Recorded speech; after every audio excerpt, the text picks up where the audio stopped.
حضرت سلطان باہو رحمۃ اللہ علیہ کے جو والد تھے حافظ بازید محمد کا زمانہ مغل حکمران شاہ جہان کا زمانہ ہے. ٹھیک. اور شاہ جہان کے جو علاقہ کوہستان نمک کہلاتا ہے، کلر کہار، سونس کیسر، پنڈ دادن خان، اس سارے علاقے کے وہ فوجی منصبدار تھے اور خود علمی اعتبار سے حافظ تھے اور فقیہ تھے. سبحان اللہ.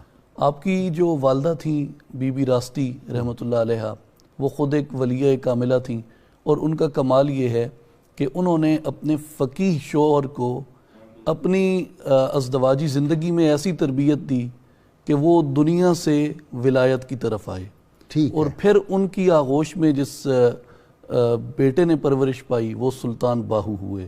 تو بی بی راستی رحمۃ اللہ علیہ کا کمال یہ ہے کہ جس شوہر کے عقد میں آئیں اس کو بھی علم سے ولایت میں لے آئیں، اور جس بیٹے کی پرورش فرمائی اس کو سلطان العارفین بنایا. سبحان اللہ. تو ایسی ان کی انہوں نے تربیت کی. اور یہ دونوں جو تھے بی بی راستی اور حافظ بازید محمد، ان کا تعلق قبیلہ آوان سے تھا، جو حضرت علی کرم اللہ وجہ الکریم کی غیر فاطمی اولاد ہیں.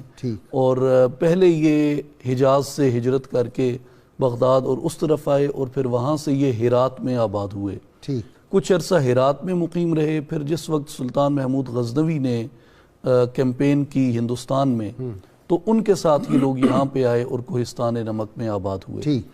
حضرت سلطان باہو کا جو زمانہ ہے اپنا، انہوں نے 1629 میں آپ کی ولادت ہے، جو شاہ جہان کا زمانہ ہے، اور 1039 ہجری بنتی ہے. 1039 ہجری 1691 جو ہے وہ ان کا سن وصال ہے.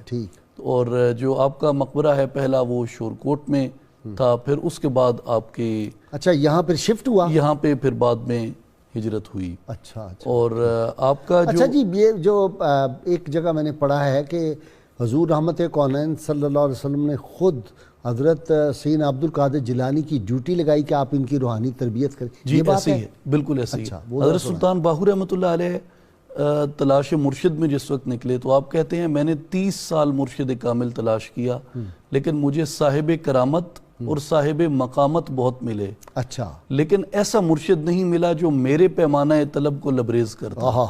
تو آپ کہتے ہیں میں بڑے بڑے اولیاء کے پاس گیا لیکن کہیں بیعت اختیار نہیں کی. تو کہتے ہیں اسی تشنگی میں تھا، پیاس میں تھا، کہ ایک دن مجھے ایک گھوڑ سوار ملا، نقاب پوش تھا. اس نے مجھے کہا کہ میرے ساتھ بیٹھ جاؤ. تو میں بیٹھ گیا. تو میں نے پوچھا کہ آپ کون ہیں؟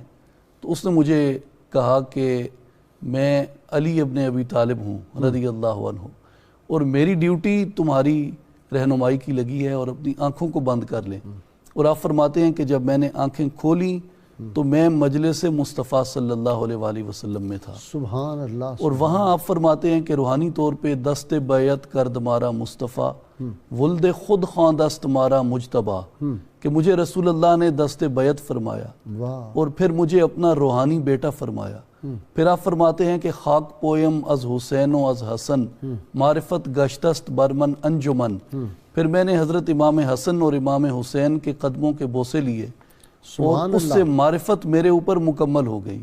پھر آپ فرماتے ہیں کہ رسول اللہ صلی اللہ علیہ وآلہ وسلم نے سیدنا شیخ عبد القادر جیلانی کے ذمے مجھے کیا کہ آپ ان کی رہنمائی بھی کریں اور ان کے پیمانہ طلب کو لبریز بھی فرمائیں اور ظاہری مرشد بھی ان کو بتائیں.